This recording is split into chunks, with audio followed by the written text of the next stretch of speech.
नमस्कार विद्यार्थी मित्रांनो, इयत्ता 11वीच्या मराठीच्या अशी पुस्तकं डॉक्टर निर्मल कुमार फडकुले यांच्या पाठाला आज आपण सुरुवात करणार आहोत. सर्वप्रथम त्यांचा परिचय पाहूया. डॉक्टर निर्मल कुमार फडकुले हे संत साहित्याचे अभ्यासक म्हणून परिचित आहेत.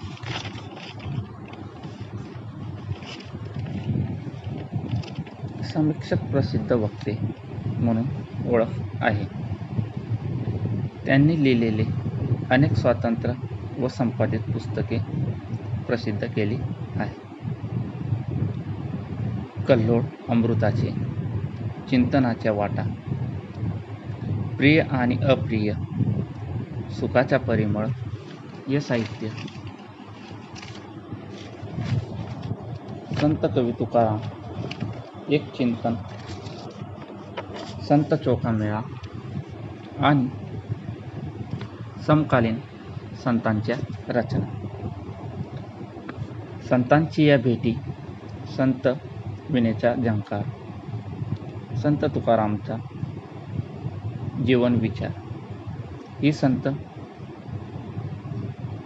साहित्याचा अभ्यास मांडणारी पुस्तके, तसेच समाज परिवर्तनाची चळवळ, काल आणि आज, साहित्यातील प्रकाशधारा हे लेखसंग्रह प्रसिद्ध झाले.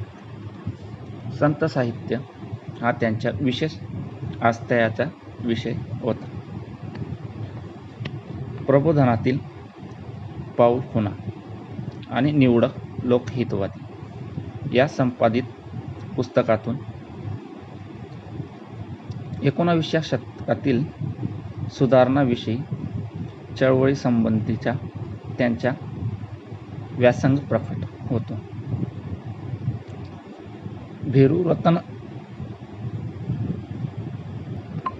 भेरूरतन दमानी साहित्य पुरस्काराने त्यांना सन्मानित केले आहे. प्रस्तुत पाठातून माणसांच्या जडणघडणातील असलेली पुस्तकांची भूमिका व्यक्त झाली आहे. पुस्तकाचे महत्त्व वर्णन करताना पुस्तक वाचताना व्यापक दृष्टिकोन लेखकांनी व्यक्त केला आहे. जन्मभर भावनिक सोबत करणारी पुस्तके ही जगण्याची हिंमत वाढवतात आणि प्रेरणाही देतात. पुस्तके हे मानवी जीवन आनंदी व अर्थपूर्वक करतात. हा विचार प्रस्तुत पाठातून व्यक्त करताना लेखकांनी जगातील सौंदर्यपूर्ण वस्तू म्हणजे पुस्तक ह्या व्यापक दृष्टिकोन मांडला आहे. तर आपण पाठाला सुरुवात करूया. काही पुस्तक आपल्याला झपाटून टाकतात. झपाटून म्हणजे भरावून टाकणे, वेडावणे. अंतःकरण भावनांची प्रचंड खळबळ उडवून देण्याची त्यांच्यात शक्ती असते. अशी पुस्तकं कधी विसरता येत नाही. तर याच्यात म्हटलेलं आहे की काही अशी पुस्तकं आहेत की ते जीवनाभर विसरता येत नाहीत. दीर्घकाळ टिकणाऱ्या सुगंधाप्रमाणे ती पुस्तक मनात दरवळत राहतात. तर दरवळत म्हणजे दीर्घकाळ टिकत राहतात. उत्तम साहित्य कृतीतील वाचन करत राहणं यासारखं दुसरं उत्तेजक आणि आनंददायक काही असेल का? मॅकबेथ आणि किंग लिअर या नाटकातले काही संवाद इथे काव्यात्मक, इतके अर्थगर्भ आणि इतके भावस्पर्शी आहेत. उत्तेजक म्हणजे उत्साही रूप आणणाऱ्या. उत्तेजक म्हणजे उत्साही रूप आणणाऱ्या. त्याच्यात मॅकबेथ आणि किंग लिअर या नाटकाचा संवाद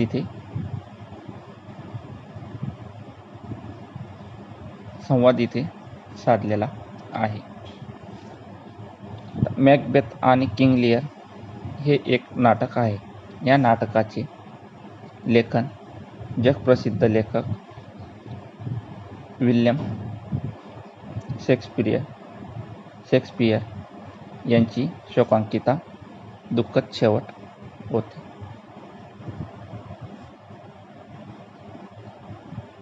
अशा वाचनाची नशा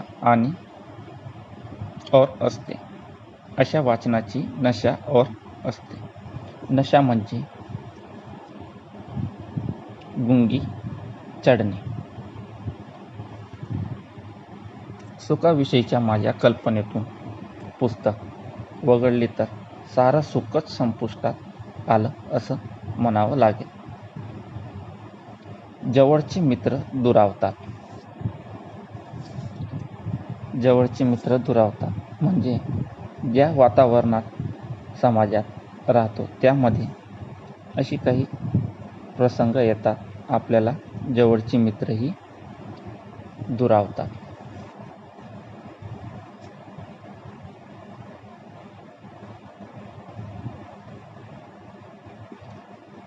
ज्यांच्यावर प्रेम केलं त्यांनीही त्या प्रेमाची विस्मृती होते आणि वैराचा अग्नी ते पेटवत ठेवतात. स्मृती म्हणजे विस्मरण, ते विसरून जातात. म्हणजे विस्मृती म्हणजे विस्मरण होणे. हातात पैसा कसा आहे, केव्हा नाहीसा होतो ते कळतही नाही. आता यात हे 2 उदाहरणं दिले, जवळचे मित्र आणि पैसा.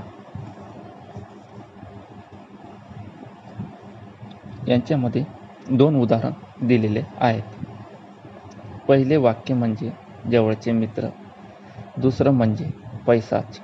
लेखकांचं म्हणणं आहे की जवळचे मित्र दुरावून जातील, कदाचित ते आपले प्रेम विसरून जातील, कदाचित ते आपले वैरी सुद्धा होतील. पैसाही तरच हातात असेल, पैसा कळणार ही नाही.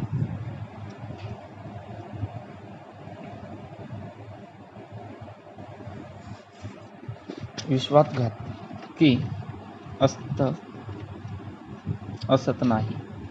त्यांना स्पर्श करण्याचा अवकाश मानवांनी, भावनांनी आणि विचारांनी ओसंडणार. आपण अंतःकरण ते उघड करतात.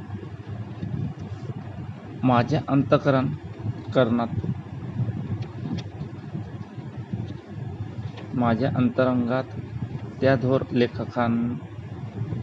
लेखकानं साठवलेलं हे भांडार तुझंच आहे.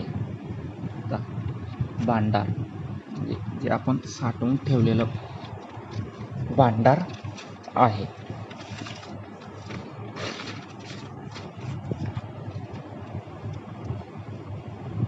जे आवडेल ते खुशाल घेऊन जा,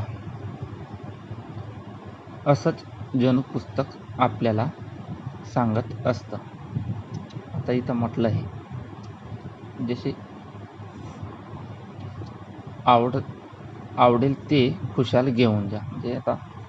जे आपल्याला जे आवडलेलं आहे ते तू घेऊन जा, असंच जणू पुस्तक आपल्याला सांगत आहे. तर इथं म्हटलं की असंच जणू पुस्तक आपल्याला सांगत आहे. पुस्तकावर अत्यारिक्त प्रेम करणारी माणसं मी पाहिले आहेत. आता इथं म्हटलं आहे अत्याधिक.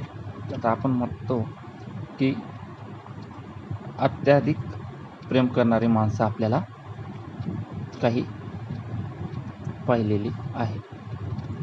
आपल्याला कपाटात जीवापाड जपून ठेवलेलं पुस्तक दुसऱ्याला देताना ती अगदी व्याकुळ झालेली असतात. आता इथं म्हटलेलं आहे की आपली काही पुस्तके अशी आहेत की ती आपण कपाटात ठेवलेली आहेत, पण ते पुस्तक आपण दुसऱ्याला देताना अगदी व्याकुळ झालेलो असतो. व्याकुळ म्हणजे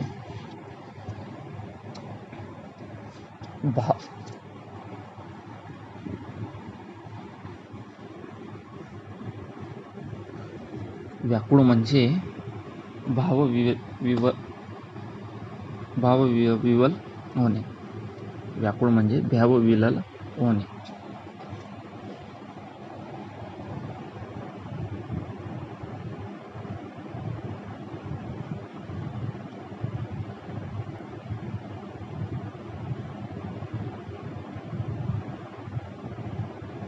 एकदा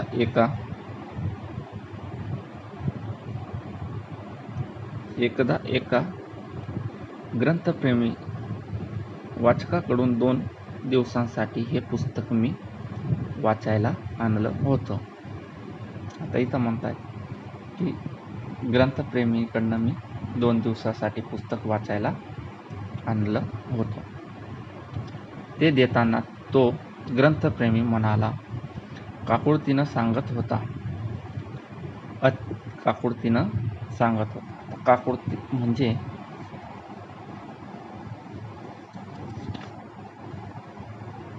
विनवणीत करणे किंवा सांगणे. अतिशय काळजीपूर्वक वापरा.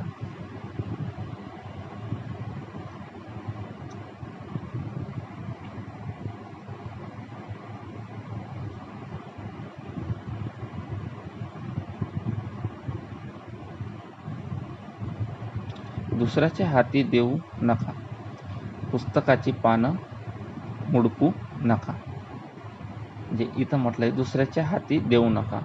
पुस्तकाची पाने मुडपू नका. मुडपू म्हणजे मोड पाने. जे आपण ज्यावेळेस पान वाकून, आता आपल्याला पुस्तक ठेवायचं आहे त्यावेळेस आपण पान वाकून ठेवतो, तर ग्रंथप्रेमी म्हणत आहेत की पुस्तक मुडपू नका. म्हणजे मोडपू नका. कोणताही मजकूर पेन्सिलने किंवा शाईने अधोरेखित करू नका.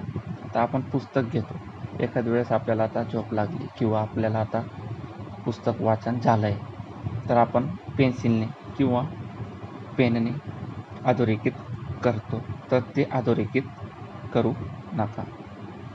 वरचं कवर काढू नका. तिसऱ्या दिवशी कटाक्षानं मला पुस्तक परत करा. कटाक्षानं म्हणजे न विसरता. कटाक्षाने म्हणजे न विसरता मला पुस्तक परत करा. त्या सूचना मला अपमानकारक वाटत नाहीत. हातात पडलेल्या कोणत्याही पुस्तकाशी निर्दयचाळा करणारे अनेक पुस्तक शत्रू मी पाहिले आहेत. आता म्हणजे निर्दयचाळा.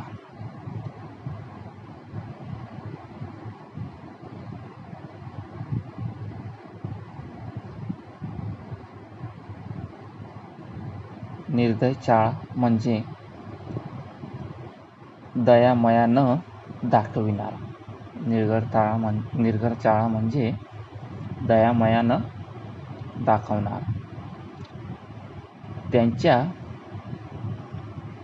हिशेबी छापलेलं एक चोपडं म्हणजे पुस्तक. त्याला कसलं महत्त्व द्यायचं? पुस्तकाचा उपयोग तरी किती? भूक लागण्यावर ते शिजवून थोडं खाता येतं. वेडे लोक वाङ्मयात अनेक रस असतात असं म्हणतात. आता लेखक म्हणतात की जे पुस्तक आहे ते तर काही शिजवून खाण्यास लायक नाही किंवा ते आपल्याला खाण्यासाठी कामात येत नाही. तहान लागल्यावर तुमच्या कालिदासाच्या शाकुंतलातील रस पिणं शक्य आहे काय? आता इथं म्हटलंय कालिदासांच्या शाकुंतलातील रचना केली आहे. जे कालिदासांच्या शाकुंतलातील रचना या पुस्तकात केली आहे. फार तर एकदा वाचावं किंवा चाळावं आणि मग येईल त्या भावन फुकून टाकावं. आता फुकून टाकणे म्हणजे त्याला इतरांना विकून टाकणे. फुकून टाकणे म्हणजे त्या पुस्तकाला इतरांना विकून टाकणे असं म्हटलंय.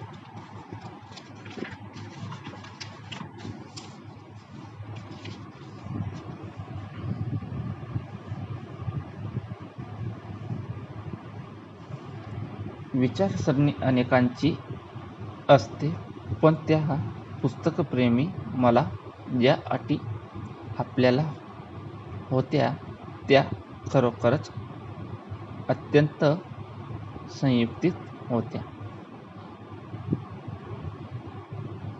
तर मित्रांनो, आज आपण इथंच थांबूया. आपण पुढील भाग दुसऱ्या व्हिडिओमध्ये पाहूया. नमस्कार.